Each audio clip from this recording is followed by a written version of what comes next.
Ladies and gentlemen, please welcome Candice Owens.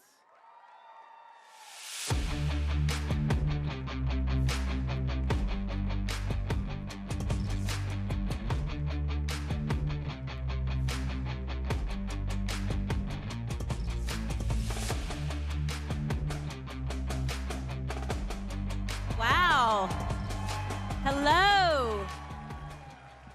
Can you guys hear me all the way in the back? Yes. I love you guys too. All right, I'm going to get right into this. So I said to my husband the other day that it's become apparent to me over these last few years that the left has no idea that the world did not begin in 1776. 3 years of traveling the country and facing off with hysterical liberals, and that is my scientific conclusion, that they haven't the slightest idea that anything exists or that anything ever existed outside of the United States of America. And let me give you a recent example. You will all recall when the left, which in my opinion has morphed into a doomsday cult, feverishly and inaccurately predicting that everything President Trump says or does will end America. But you all recall when they once again prophesized our doom when Iranian terrorist Soleimani was slain in a military operation. You remember that, right? This is the beginning of World War III, their headlines read. They promised us we were going to head straight into World War III. It was a remarkable day because it was the day that we watched Democrats and liberals, the ones who have been shrieking about sexism, misogyny, and the need for more feminism, turn into passionate defenders of the state of Iran, the country whose constitution quite literally states that a woman's life is worth half that of a man's, a country where women are punished by law for up to 10 years in prison if they are caught not wearing a veil, suddenly became the apple of the left's eye. Of course, the war never happened, but in the midst of their delirium, a tweet went out from resident anti-American Colin Kaepernick. And the tweet read, exactly, and I quote, "There is nothing new about American attacks against black and brown people for the expansion of American imperialism. America has always sanctioned and besieged black and brown bodies. American militarism is the weapon wielded by American imperialists to enforce its policing and plundering of the non-white world," end quote. Fascinating. A rant about black and brown bodies being imperialized, a word that I must assume Colin either doesn't know the definition or the history of, used in defense of Iran. And so, of course, you know me on Twitter. I felt it necessary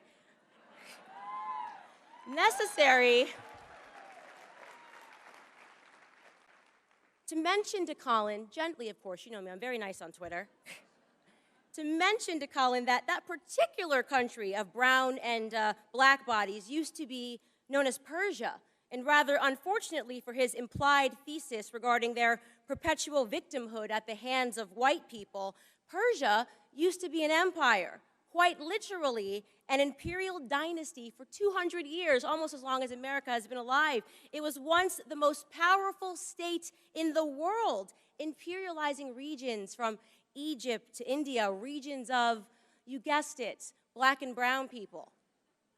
And while I have to say that I was not shocked to learn that Colin Kaepernick has evidently never picked up a historical textbook, I will say that I was shocked that he hadn't at the very least seen the movie 300.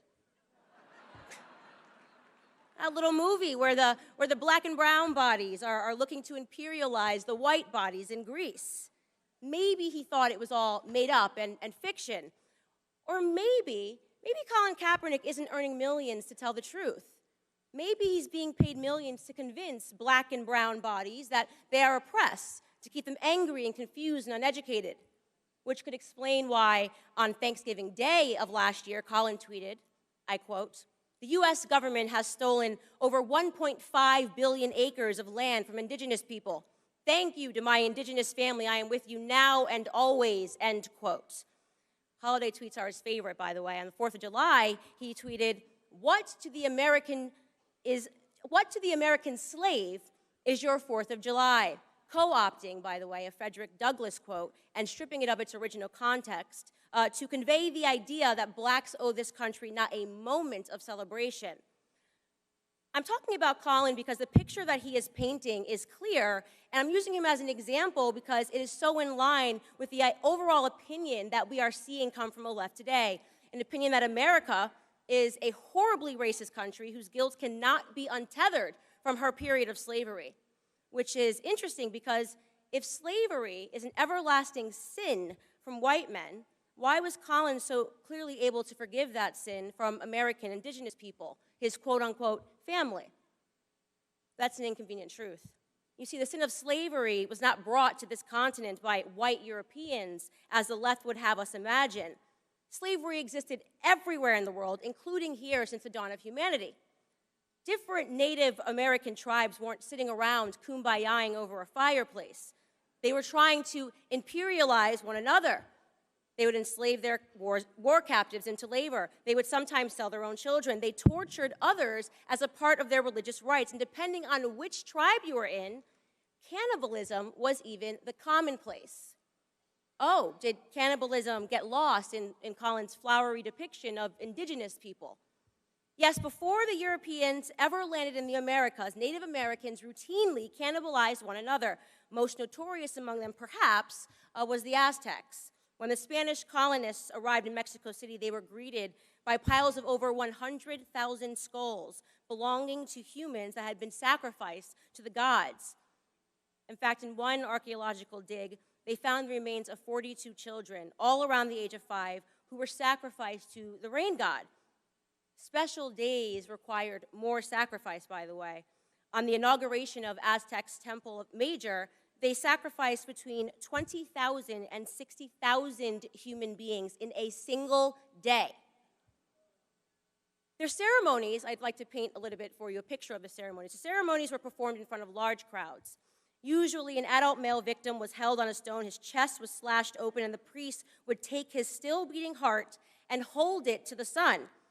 The severed head was then placed on a rack, and his remaining body was rolled down the temple where it was skinned and it was dismembered, and the body parts were then distributed to the spectators to take home to eat. For decades, the colonists' writings about the savage culture of Native Americans were dismissed here in the United States. The politically correct argument was that white European men needed to wrongly portray the indigenous people to justify their own genocidal pursuits. Liberals in the United States even went so far as to claim that the Native Americans themselves had lied, or rather, more politically correct, had been misunderstood in their own recorded sacred texts regarding their cannibalistic practices. Until science happened and anthropology in the year 2000, an anthropologist came and was hesitant to report his findings from Colorado, which he characterized as definitive evidence for sporadic cannibalism in the Southwest of America. Even the lying, leaking New York Times had to acknowledge the truth in an article that they then published entitled, "New Data Suggests Cannibalism by Ancient Indians." Now, I want to be clear here that my purpose in sharing all of that is not to issue some sweeping condemnation of Native American Indians, nor is it to offer up a vindication for the murderous actions of the early colonists. My purpose here is to simply tell the truth about the history of all men of days past.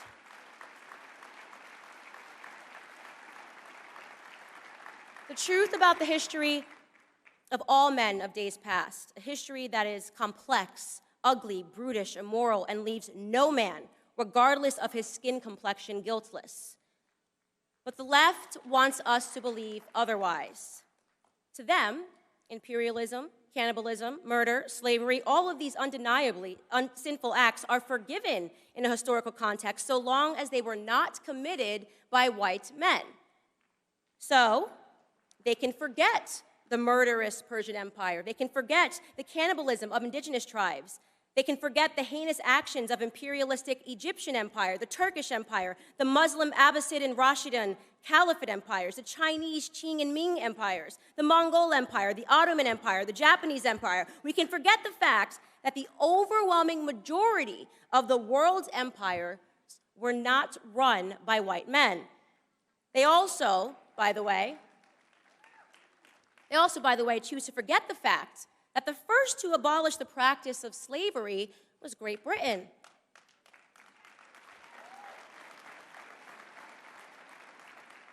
They were then followed by the French colonies, who were then followed by the United States. Centuries of slavery and 3 countries of white men led the world in ending it. No. Don't clap. You're supposed to forget it. You're supposed to forget it because leftist indoctrination teaches us today that it only really mattered. Slavery only really mattered when they did it. The white man's history needs to never, ever be forgotten. But what if we're not talking about history? What if we're talking about present? What if we're talking about today? People like Colin Kaepernick hate America right now, and that hatred is rooted in some intangible concept of the present sin of our country's mere existence. Surely, that must be the reason why, on the 4th of July, Colin also tweeted, "How can we truly celebrate independence on a day that intentionally robbed our ancestors of theirs? To find my independence, I went home," end quote. He was referring to Africa. Colin took a trip to Ghana because, in his own words, he wanted to see what his people saw before they were forcefully taken away. And I really want to pause and drive this point home, so let me restate it. In lieu of celebrating his independence in America, Colin got on a plane and went to Africa, a continent upon which he found better grounds for celebration, which is interesting.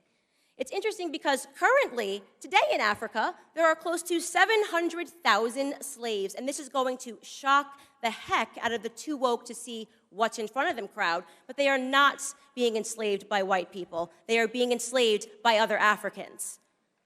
Child soldiers, human trafficking, forced labor all exist within the same sub-Saharan region that the transatlantic slave trade took place. African bodies are being sold today like they were being sold then, and they are not being purchased by any country of predominantly white men. It's a wonder that Colin never mentioned that in Ghana today, his beloved country of emotional reprieve from the horror of America, 20,000 children live in slavery to support the fishing industry along Lake Volta. In fact, it was leftist network CNN that covered the story last year when a boy was rescued from slavery and had explained to them that while in captivity, he was made to work tirelessly, and that if the famished children were caught trying to eat the fish, they were beaten so senselessly that they wished that they had never been born. Why didn't Colin mention any of this? Why haven't any of the alleged courageous leaders on Black issues of oppression mentioned any of this? I know, because they aren't leaders at all. They're all extortionists.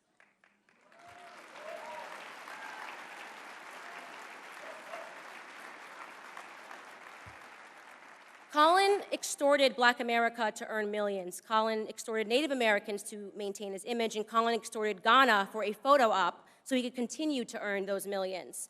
But Colin wasn't the first, he isn't the only, and he certainly won't be the last. So, to Al Sharpton, Jesse Jackson, Ta-Nehisi Coates, to CNN, to the New York Times, to MSNBC and their anchors, to every single one of you race hustlers who have extorted Black pain to line your own pockets, who have blindfolded the Black youth against seeing the opportunities that lay beneath their feet here in America, in the land of the free, in the home of the brave, I say this to you. There will be a blexit, a Black exit.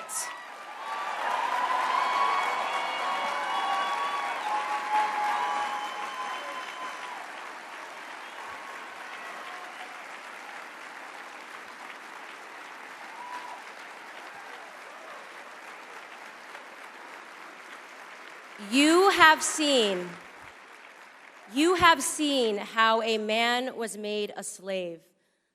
That sentence is the first half of a Frederick Douglass quote. I like it because it rings true now. I have seen how a man was made a slave.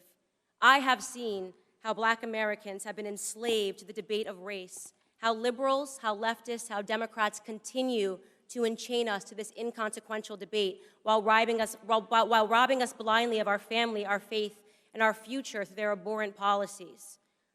You have seen how a man was made a slave. Then he continues the quotation.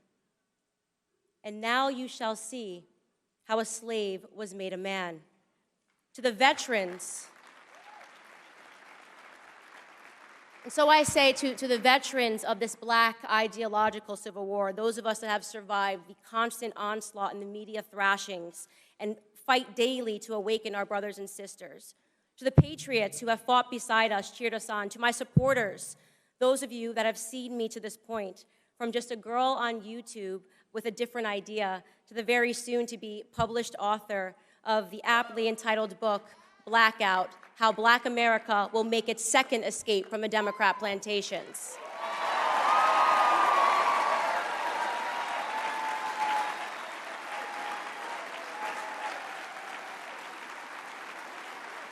To all of you in this room, I want to say from the bottom of my heart, thank you for experiencing this journey with me, but most importantly, for seeing how this former slave to poisonous liberal ideology was made a woman, was made a patriot, was made an American. May God bless you all.